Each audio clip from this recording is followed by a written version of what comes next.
यकीन मानिए हिंदू होते हुए भी इतना हिंदू होना अच्छा नहीं लगता। हर रोज रेलगाड़ी के झंडे को आप दिखाने चले जाते हैं, एक नया फीता काटने चले जाते हैं। अतिवाद कहीं भी अच्छा नहीं लगता। हमारे यहाँ अग्निवीर अब हमारी सुरक्षा करेंगे। हम वो लोग हैं जो पाकिस्तान को झेल रहे हैं, हम वो लोग हैं जो चाइना को झेल रहे हैं। सेना के बिना भारत की सुरक्षा कैसे होगी मैं समझ नहीं पाती हूँ। मैं सेना के मुद्दों पे बहुत एक्सपर्ट इंसान नहीं हूँ, फिर भी मैं जानती हूँ कि ये वो मुद्दे हैं जो हम सबको हॉन्ट कर रहे हैं। यकीन माने कि हमारे वो सैनिक जो देश के लिए प्राउड फील कराते हैं, देश को भी और देश को भी जिन पे गर्व है, वो कितने दिन भूखे प्यासे जंतर मंतर पे बैठे रहे। मैं भी उनके साथ कई बार बैठी आकर, और बड़ा अफसोस हुआ कि जब हमारे मानसिकता इस तरह की है कि पुलिस के हाथ में जब कुछ भी नहीं रहता तब सेना बुलाई जाती है। और मुझे देखकर ये दर्द हो रहा था कि जब सैनिक बैठे थे तो पुलिस बुलाई गई और किस तरह उन्हें उठा उठा के गाड़ियों में भरा गया।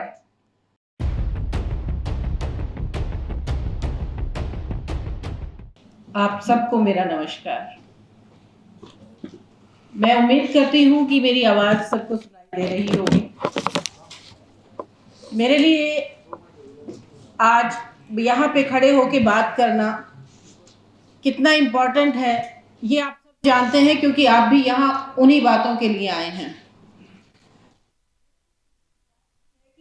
मैं और मेरी बिटिया शाम की कॉफ़ी जिन लोगों के साथ पीते हैं, उन्हें आज मैं सच में अपने साथ एक साथ बैठ के उनके साथ बातें करने वाली हूँ। ये स्पेशल खुशी है मेरे लिए। अब मैं मुद्दे की बात पे आती हूँ कि सबसे पहले मैं आपको बता दूं कि मैं कोई ख़ास इंसान नहीं हूँ, बिल्कुल वैसे ही हूँ जैसी आपकी शख्सियत है, क्योंकि मैं किसी पॉलिटिकल बैकग्राउंड से नहीं हूँ। मैं एक राइटर हूँ, एक सैनिक की पत्नी हूँ। इस नज़रिए से अपनी बातें आपके सामने रखूँगी। सबसे पहली बात कि 2014 से पहले और बाद में क्या फ़र्क आया।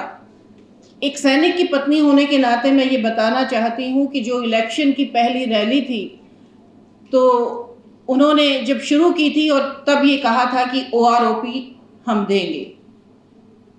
उसके बाद 2014 आया।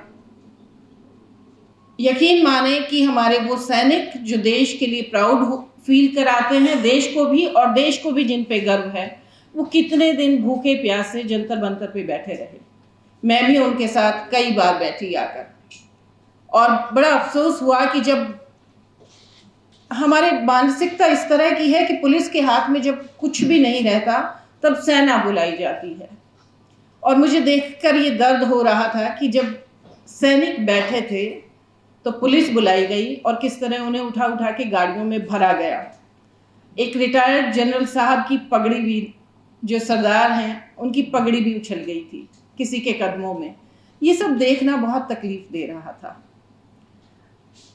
और उसके बाद अब जब ये कह रहे हैं कि OROP दे दिया गया है, आप सब जानते हैं कि OROP की कंडीशंस क्या रखी गई थी।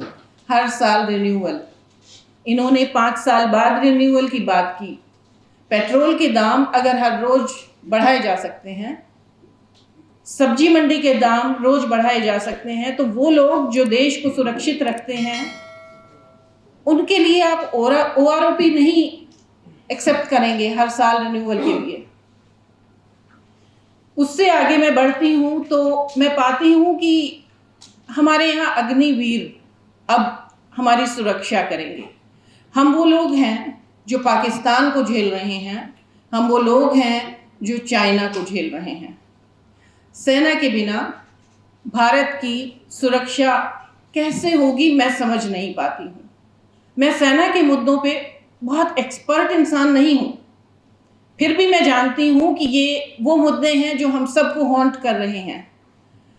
एक बात मैं बता दूं कि एक सैनिक को अपनी ट्रेनिंग के दौरान से लेके एक ड्यूटी ज्वाइन करने के बाद 4 साल लगते हैं सही मायने में सैनिक बनने में, और 5 साल में आप उन्हें रिटायरमेंट दे देंगे, रिटायरमेंट नहीं, नौकरी से बाहर, उनको कोई भी पेंशन नहीं मिलेगी।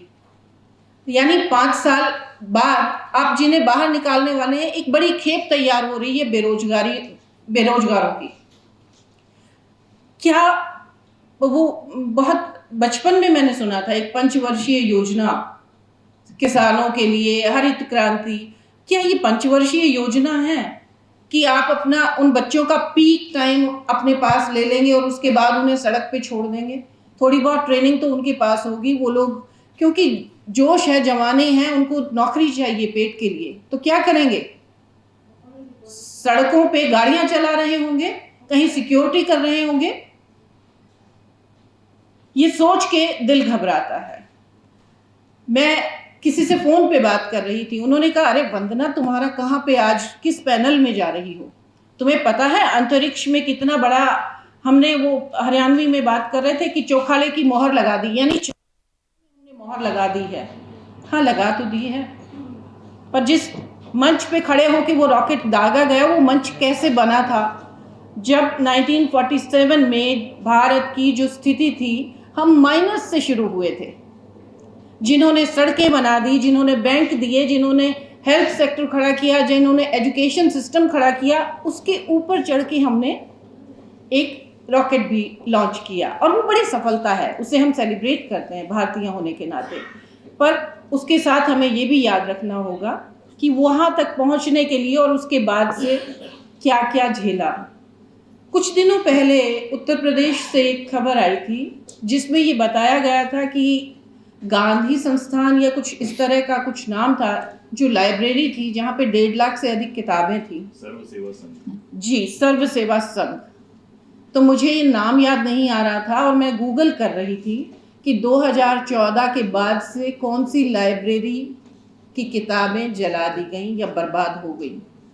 यकीन मानिए, आप सबके हाथ में गूगल है, मोबाइल है, आप अभी चेक करके देखिए इससे पहले कितनी बर्बाद हुई थी और 2014 के बाद से ये रेशो कहाँ पहुँच गया है। कहते हैं कि आपके पास पेन ना हो, आपके पास भाषा ना हो, पर आपके पास किताब जरूर होनी चाहिए, क्योंकि वो ही एक देश को बना सकती है, वो ही बिगाड़ सकती है। हमारे कितने इस तरह की महत्वपूर्ण लाइब्रेरीज खत्म हो गई। मेरा एक उपन्यास बहुत चर्चित रहा, कितने मोर्चे। मुझे 4.5 साल लगे उसे लिखने में, जबकि मैं वो जीवन जी रही थी। तो वो जो 1.5 लाख से ज़्यादा किताबें एक जगह जला दी गई, आप उसके बारे में अंदाज लगा सकते हैं कि ये देश का कितना बड़ा नुकसान है। हमारे आने वाली पीढ़ियाँ, बहुत सी चीज़ें वहाँ पे ऐसी भी थी जो एक ही प्रति थी और वो वहीं की वहीं ख़त्म हो गई है। ये मेरे नज़र में ऐसा 2014 के बाद से है। कुछ अच्छी चीज़ें भी हुई। मैं क्योंकि सैनिक की पत्नी हूँ, आपको बताया, और पूरा भारत मैंने बाय रोड घूमा है, देखा है। तो 2014 से पहले की बात बता रही हूँ, अटल बिहारी वाजपेयी जी के ज़माने की। सड़कें पहले भी थीं, पर सड़कों पे काम, जो ये इसको हाईवे बोलते हैं, इन पे काम तब शुरू हुआ। मुझे इस तरह पता लगा कि सड़कों पे से आते जाते वाजपेयी जी हाथ इस तरह करके एक फ़ोटो में दिखाई देते थे। तो सड़कों पे अच्छा काम हो रहा है। पर मैं जानना चाहती हूँ कि हमारे बेरोजगार युवा के लिए क्या किया जा रहा है। बेरोजगारी लगातार बढ़ रही है, उन्हें हम क्या दें?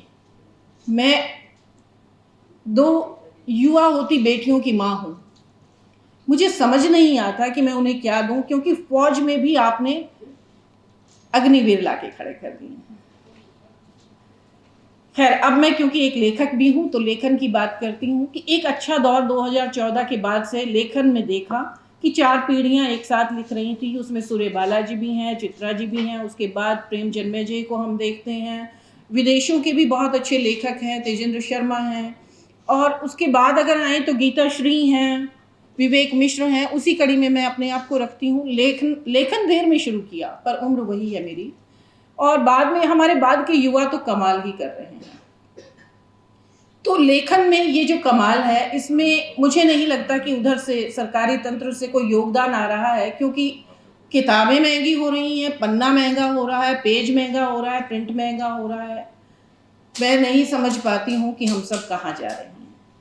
एक निराशा है, और जो 2014 के बाद हुआ वो होना इसलिए ज़रूरी था क्योंकि मोनोटोनी हमेशा तोड़ी जानी चाहिए। एक दिन हमने वो भी देखा था कि एक हमारे युवा ने एक पेपर फाड़ते हुए कहा था कि हमें प्रधानमंत्री का ये प्रपोजल मंजूर नहीं है, उससे दिल बड़ा दुखा था। तो उस चीज़ को बदलने के लिए हम 2014 में आए, पर यकीन मानिए हिंदू होते हुए भी इतना हिंदू होना अच्छा नहीं लगता। हर रोज रेलगाड़ी के झंडे को आप दिखाने चले जाते हैं, एक नया फीता काटने चले जाते हैं। अतिवाद कहीं भी अच्छा नहीं लगता। घर में भी रोज पनीर बनेगा तो खाया नहीं जाएगा, रोज मूंग दाल हलवा मिले तो वो भी नहीं खाया जाएगा। आप जिस डिपार्टमेंट का है उसको फीता तो काट लेने दीजिए अपना। इतना अपना चेहरा, इतना अपना नाम प्यारा है कि मीडिया में न जाने कब से टीवी देखना बंद किया। अब आप यूट्यूब पे भी आ गए अपना चैनल लेके। देश कब चलाएंगे? नहीं जी, नहीं। मैं तो मतलब इन दिनों ये हो गया है कि कोरोना वैक्सीन का मैंने कहा मुझे सर्टिफिकेट नहीं चाहिए। टैक्स तो मैं देती हूँ, टैक्स तो हम जैसे लोग देते हैं, तस्वीर किसी और की आती है उस पे, मुझे नहीं चाहिए था वो वायरस की। अच्छा तो ये चीज़ें बड़ी तकलीफ देह हैं। कहना तो और भी बहुत कुछ चाह रही थी, पर मुझे लगता है कि मुझसे ज़्यादा समृद्ध और पॉलिटिकली अवेयर लोग मेरे साथ हैं, वो कहेंगे। हाँ, इस बार एक और महत्वपूर्ण बात मैं बता दूं कि अजमेर से मैंने बताया देश में जगह जगह रहे हैं। अजमेर से मेरी एक सहेली का फ़ोन आया जिन्हें मैं बहुत प्यार से आपा कहती हूँ। तो जब भी कुछ होता है वो फ़ोन करती है, वंदना।